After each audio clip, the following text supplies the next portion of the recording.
Pero en fin, en Grimanchik no nos hemos querido quedar ahí y la semana pasada entramos de lleno a cómo es la vida en una ronda campesina, cómo funcionan, cómo operan. Hoy día la perspectiva es otra. Hoy día es aproximarnos al mundo de los derechos humanos ligando esto con las rondas campesinas. Estamos con Percy Castillo, adjunto para los derechos humanos y personas con discapacidad de la Defensoría del Pueblo. ¿Cómo está Percy Castillo? Bienvenido, gracias por estar con nosotros. Buenas noches. Señor Castillo, ¿cómo adecúan las rondas campesinas su accionar a los estándares mínimos en materia de derechos humanos? Esa es una gran pregunta. Realmente lo que siempre se insiste y de la Defensoría hemos señalado es que las rondas cumplen un rol importante, un rol reconocido por la Constitución, y el ejercicio de adecuación es justamente caso a caso.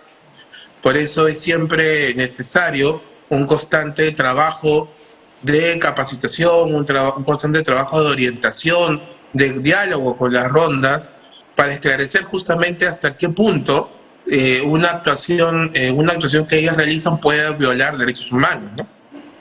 ¿Hay permeabilidad por parte de las rondas campesinas a esa adecuación, a capacitarse, a trabajar el tema de derechos humanos junto a ustedes? ¿Ha habido alguna aproximación por parte de la Defensoría a ese nivel? El diálogo con las rondas a nivel nacional por parte de la Defensoría es constante. Y en cada uno de estos diálogos la Defensoría ha planteado con claridad su posición frente a diversas situaciones. En algunos casos le hemos advertido que ha habido una afluidación a derechos humanos. En otros casos le hemos señalado una mejor forma de actuación, y la receptividad es variable dependiendo del lugar donde nos encontremos. Lo importante es que este diálogo no se pierda, o sea, no podemos ni se debe incurrir en un error en generalizar o en señalar que hay que eliminar a las rondas o discursos de ese tipo. Lo que hay que hacer es justamente dialogar, hacer comprender esta idea de que los sistemas jurídicos tienen que integrarse de modo tal que puedan funcionar y que no se vean en riesgo los derechos de las personas, los derechos humanos de todos nosotros y nosotras. Como en este momento está ocurriendo, por ejemplo, en el caso de las mujeres que se encuentran todavía en poder de las rondas, ¿no?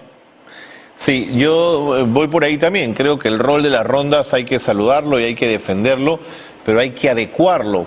En ese sentido, ¿existen manuales, videos, material que las rondas y los ronderos puedan usar que les sirva como norte, como para mirar los derechos humanos con esa perspectiva también que ellos despliegan en su trabajo habitual?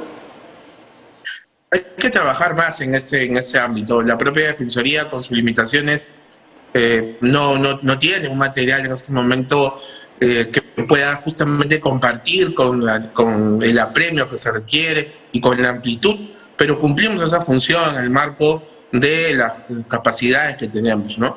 Necesitamos una inversión, necesitamos un compromiso, obviamente, del Estado por acercarse más, por dialogar. Hay una ley que justamente es importante, que es la ley de coordinación entre el sistema judicial, que no se tiene, una ley que por años no se ha dado.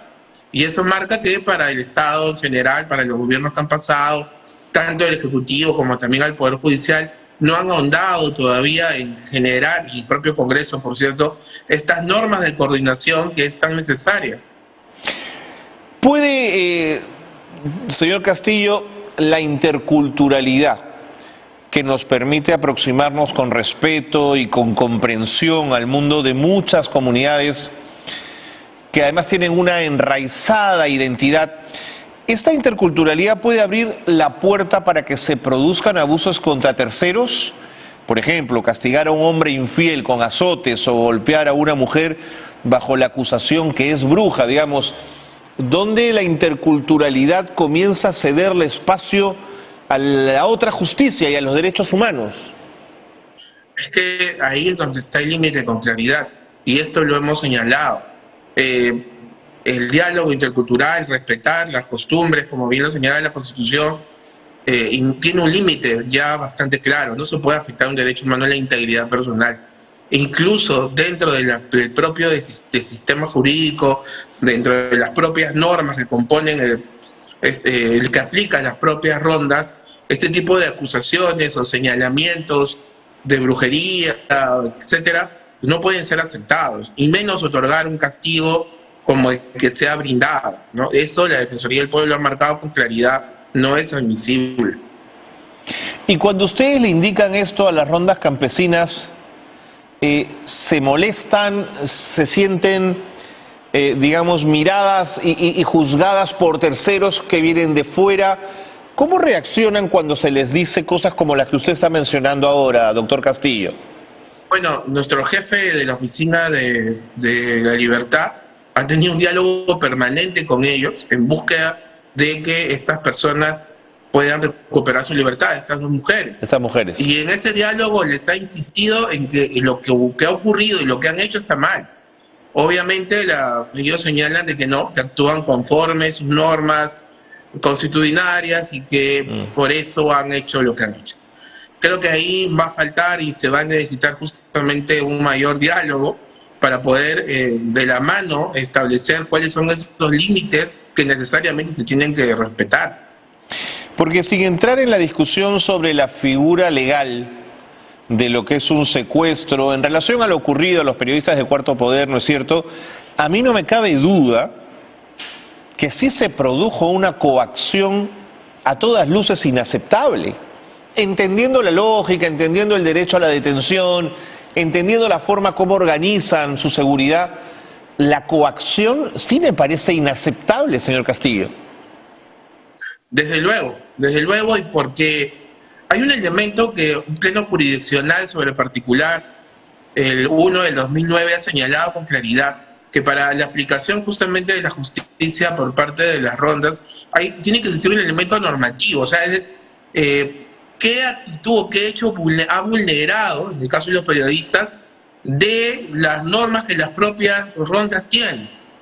Y cómo es posible que se pueda, en este caso concreto, aplicar ese tipo de, entre comillas, sanción, que es obligarlos a desdecirse. Claro. Eso no tiene cabida dentro del propio ámbito de aplicación de sus normas.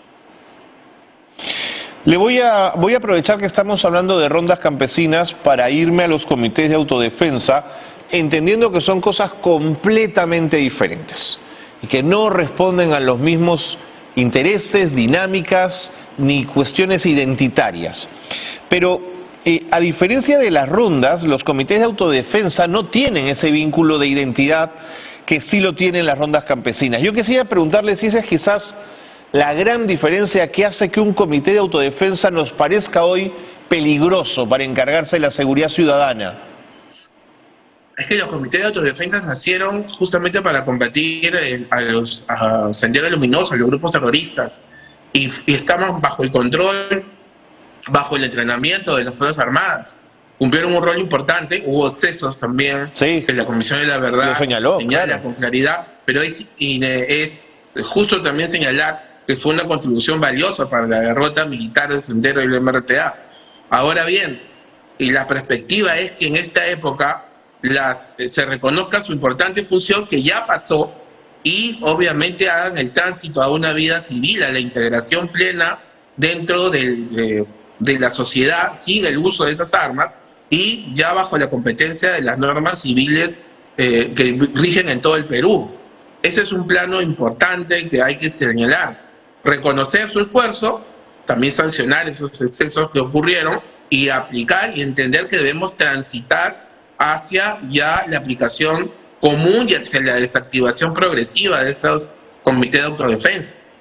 Usted lo ha expresado con más claridad de la que lo he hecho yo, pero pienso en los comités de autodefensa que se formarían hoy a partir de esta norma creada. Es decir, el gran temor, lo he leído en especialistas en temas de seguridad, es que estos grupos armados y financiados pudiesen incorporarse a los espacios de mafias o de organizaciones criminales.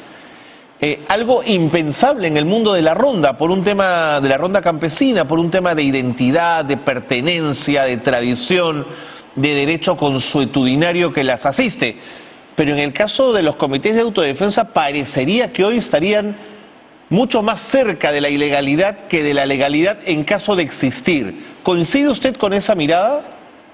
Bueno, la Defensoría lo ha señalado también, y es la razón, una de las razones por las cuales nos oponemos frontalmente a la norma que ha sido aprobada. Este riesgo existe, e insisto, para la Defensoría la visión es reconocer, sancionar cuando cabe y entender que debemos pasar a una etapa de desmovilización, no incentivar la creación de más organismos de esta naturaleza cuando estamos en otra etapa de desarrollo del Perú, social, histórico. No cabe abrir la puerta, arriesgar la seguridad interna del Perú bajo este tipo de supuestos.